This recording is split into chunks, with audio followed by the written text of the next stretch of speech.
మోసం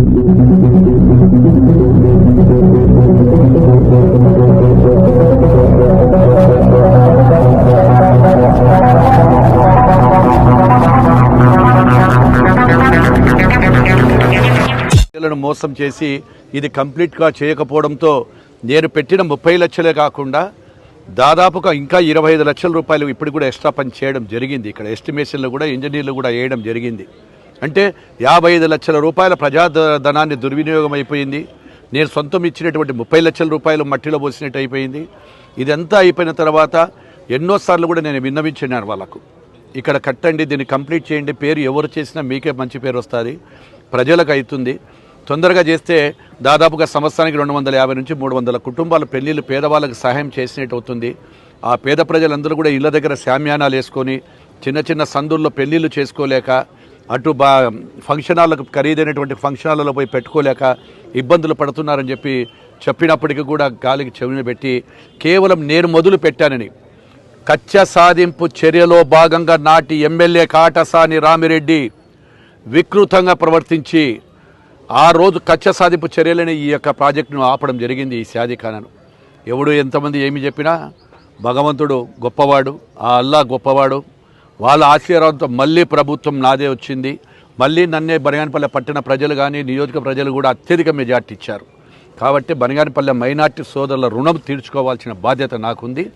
మళ్ళీ ఇప్పుడు ఈ గౌరవ ముఖ్యమంత్రి గారి ఆశీస్సులతో, ఈరోజు వక్ఫ్ బోర్డు మంత్రి ఫారూక్ గారి ఆశీస్సులతో మళ్ళీ ₹1 కోటి మళ్ళీ ఆ రోజు ఏదైతే ఉందో దానికి నిధులు తీసుకురావడం, పనులు మొదలుపెట్టి త్వరలోనే దీన్ని బనగానపల్లె మైనార్టీ ప్రజలకు అంకితం ఇచ్చి మరి పేద ప్రజలందరూ కూడా సకల సదుపాయాలు కల్పిస్తాం. దీంట్లో ఫంక్షన్ హాల్ ఒకటే కాదు, డైనింగ్ హాలు.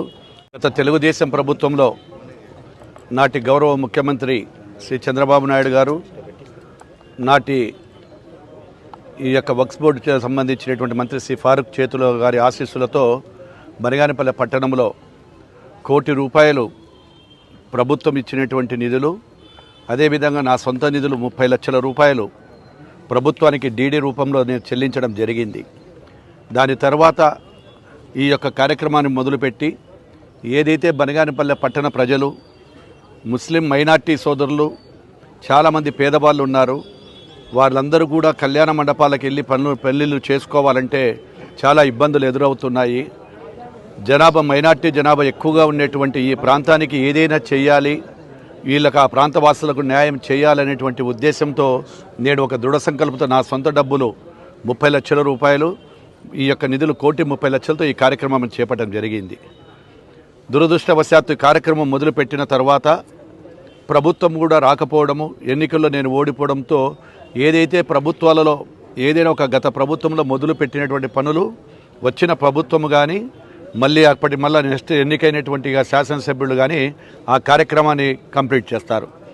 అలా కాకుండా మైనార్టీ ప్రజల మీద బనగానపల్లెలో మెజార్టీ ఇచ్చారు 2019లో నాకని, అదేవిధంగా ఆ ప్రజలు ఇది చేస్తారా మీరని చెప్పి కచ్చగట్టినటువంటి మూర్ఖత్వంతో నాటి ఎమ్మెల్యే కాటసాని రామిరెడ్డి చర్యలు, కొంతమంది మైనార్టీ నాయకులు ఇక్కడ ఏం పనికి వస్తుంది, ఇక్కడ ఎవరెవరు వస్తారు, ఇది దీనికంటే అందమైనది కడతామని చెప్పి వీళ్ళకి సపరేట్గా, జెంట్స్కి సపరేట్గా ఒక వంటగది సపరేట్గా చేస్తాము.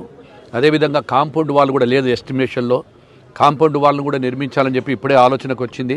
ముందుగా అన్యాయకరాంతమైనటువంటి 1 ఎకరా 17 సెంట్లు ఈ వక్ఫ్ బోర్డు స్థలం ఇది. ఆ 1 ఎకరా 17 సెంట్లలో ఎవడు ఏమి ఉండగాని కూడా అన్యాయక్రాంతమైన వాటించి దాని మీద చర్యలు తీసుకుంటాము. దీంట్లో ఎవరి ప్రలోభాలు కానీ ఇంకొకటి కానీ లేదు. ఎందుకంటే ఈ వక్ఫ్ బోర్డుకు సంబంధించినంత వరకు ఎక్కడైనా మాకు ఆదాయాలు అవసరము, ఆదాయాలు కానీ దీనికి రావాల్సిన డబ్బులు దీనికి రావాలి. కాబట్టి ఏ ఎంక్రోచ్మెంట్స్ ఉన్నాయి ఇక్కడ ఇంకా అన్యాయక్రాంతము. అదేవిధంగా పాతబాడ సమీపంలో కూడా పక్కనే బస్టాండ్లో చాలామంది అక్రమంగా బంకులు వేశారు, షెడ్లు వేశారు. అదంతా కూడా గ్రామ పంచాయతీది, వాళ్ళ మీద కూడా చర్యలు ఖచ్చితంగా తీసుకుంటాం. ఏవైతే అక్రమంగా నిర్మించే నిర్మాణాలు మాత్రం ఖచ్చితంగా చర్యలు తీసుకొని వాటిని ఏ విధంగా చేయాలని చెప్పి అధికారులతో మాట్లాడి దీన్ని కూడా త్వరలోనే నాకు తెలిసి భగవంతుడి దేవన అన్ని సహకరిస్తే ఆ 9 నెలల కాలంలోనే కంప్లీట్ చేసేసి ప్రజలకు అంకితం చేస్తానని తెలియజేస్తూ, నాకు ఈ అవకాశాన్ని మళ్ళీ కల్పించినటువంటి ప్రజలకు, బనగానపల్లి నియోజకవర్గ మైనార్టీలకు ఈ యొక్క అంకితం చేస్తానని చెప్పి తెలియజేస్తూ, ఈ కార్యక్రమానికి వచ్చినటువంటి అందరికీ కూడా హృదయపూర్వక ధన్యవాదాలు తెలియజేస్తా ఉన్నాను. Thank you.